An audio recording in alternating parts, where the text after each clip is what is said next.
This is May, a young woman with a heart full of pain and hope. She was just a little girl when her parents died. From that moment, her whole life changed. No mother to hold her, no father to protect her. May became an orphan in a world that felt too big and too cold. Since then, she had no one to call her own.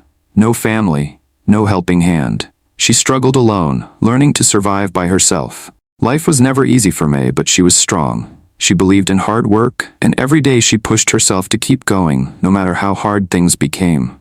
But even with her strong spirit, there were times May broke down. Almost every evening, May would walk to the quiet graveyard where her parents were buried. There, under a tree, she would sit by their grave and pour out her heart. With tears running down her face, she would talk to them like they were still alive. "Mummy, Daddy, I miss you so much. Please hear me from heaven. I'm suffering so much. I've never known the joy of having parents. I don't even know what it feels like to be hugged by a father or to be comforted by a mother's words." She would wipe her tears and continue. "When I hear people talk about the beautiful moments they shared with their parents, I just sit quietly.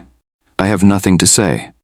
I feel jealous because I've never experienced that kind of love." Her voice would shake as she made her humble request. "Please, send me a helper, someone who will understand me and support me. I want to marry a good man, a man who will truly love and care for me, a man who will wipe away my tears and give me the love I never received. Through him, maybe I will finally feel what it means to be cared for. Please, Mom, Dad, help me not to make a mistake in marriage. I don't want to suffer anymore. Come to my aid before suffering destroys me." These cries became her daily routine. Every tear that fell was full of pain, but also of hope. May didn't give up. Even in her sorrow, she believed that one day her prayers would be answered. And deep down in her heart, she hoped that the spirits of her parents were listening, and that very soon something would change. Days turned into months, and though May continued to struggle, she kept her faith strong. She worked hard to survive, prayed daily at her parents' grave, and never stopped hoping for a better life. But then, one day, something happened that broke her even more. May was suddenly summoned by the elders of her village. She didn't know why they called her, but she went with respect and humility. When she arrived, she was shocked by what they had to say. The oldest elder stood up and cleared his throat. "May," he began, "we've called you here because we've made a decision. You have to marry and vacate your late father's land. Your parents didn't leave behind a male child, and in our tradition, only the male child can inherit family land." May's eyes widened in disbelief, but the elder continued, "This land does not belong to you. It belongs to your father's lineage. Since you are a female child, you cannot inherit it. If you want to marry, you must do so elsewhere. The only way you can remain here is if you marry in your father's house and give birth to a son. Then the child can take over the land when he grows up."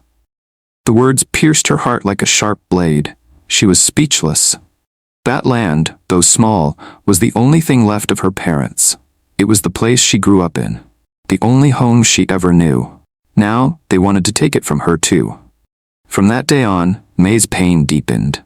She began to visit that small piece of land every evening, just as she had done with her parents' grave. But now she would lie down flat on the soil, her father's land, and cry her heart out.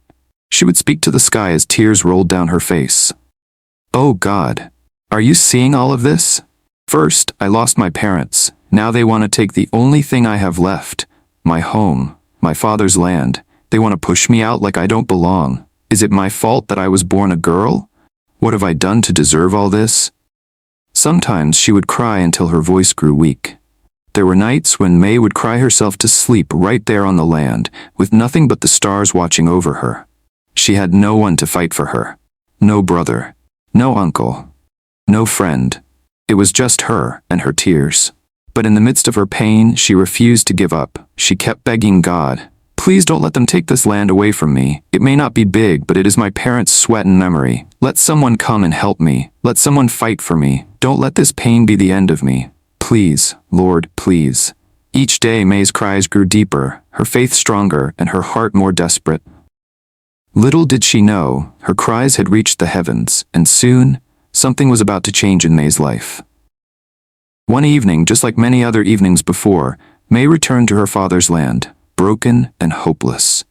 She laid on the ground, crying from the depths of her soul. She cried until her voice faded, and then she drifted into sleep, right there on the soil where her father once walked. But something strange happened that night. When May woke up the next morning, she felt different. Her body felt weak, her heart was racing, and it seemed as though something had entered her, but she couldn't understand what it was. She stood up slowly and looked around. Everything looked the same, but deep inside her, something had changed. Confused and scared, she returned home. For days, she kept thinking about that night. What really happened while I was sleeping? She asked herself over and over again. But she had no answer. No one came near her, and she had no memory of anything unusual, except that strange feeling she woke up with. Weeks passed. Then months. One day, May noticed her body changing. Her strength dropped, and she began to feel sick often.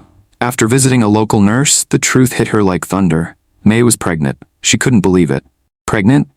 But how? She asked. She hadn't been with any man. The news shocked her to the core. She cried, questioned, and worried every single day. But deep inside, she knew something divine had happened that night on her father's land. Desperate for answers, May traveled deep into the forest to meet a powerful old woman, a seer known for speaking with the spirits. When May arrived, the woman looked into her eyes and smiled gently, as if she already knew why she had come. "My daughter," the seer said, "this pregnancy is not from man, but from the spirit of your father's land."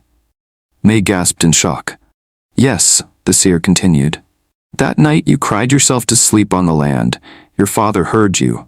He saw your tears, and the land which carries his spirit chose to bless you. You are carrying a child of purpose, a son. He is coming to keep your father's name alive and inherit the land, just as the elders said."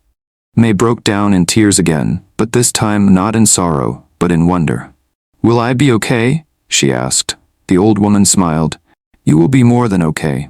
You will laugh at the end, my daughter. Your story is not ending in tears. It is just beginning." Encouraged by those words, May returned home with a new kind of peace in her heart. She carried the pregnancy with courage, and after 9 full months, she gave birth to a beautiful baby boy.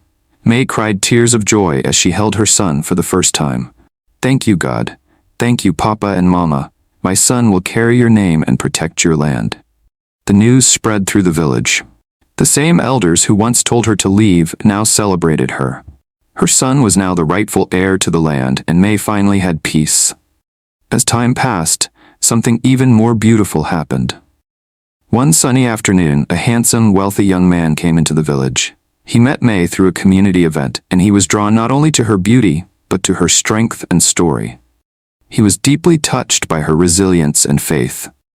He fell in love with her. He proposed, and this time, May said yes, with joy in her heart. Their wedding was grand, one of the biggest celebrations the village had ever seen. Friends, neighbors, and even those who once doubted her came to celebrate her new beginning. There was enough food, enough drinks, and endless dancing. It was a day of laughter, light, and love.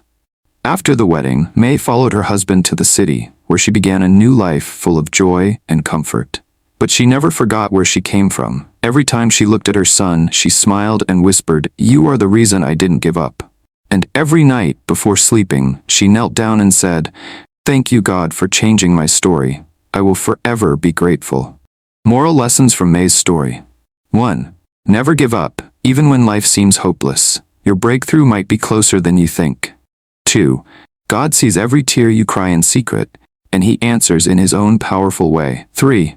Don't allow tradition to define your destiny. When God steps in, even the strongest customs can bend. 4. Your pain today can become your strength tomorrow. Keep holding on. 5. Your story isn't over because you are suffering. Sometimes it's just the beginning of something great. Thank you message to my viewers. Thank you all so much for listening to May's story. I hope her journey touched your heart just like it touched mine. Life can be hard, but as May's story shows, hope never fails and miracles still happen. Please don't forget to subscribe to my channel, like, and share this video. I have many more inspiring and emotional stories coming your way. Stick with me, and let's continue this journey of powerful storytelling together. Stay strong, stay hopeful, and God bless you all.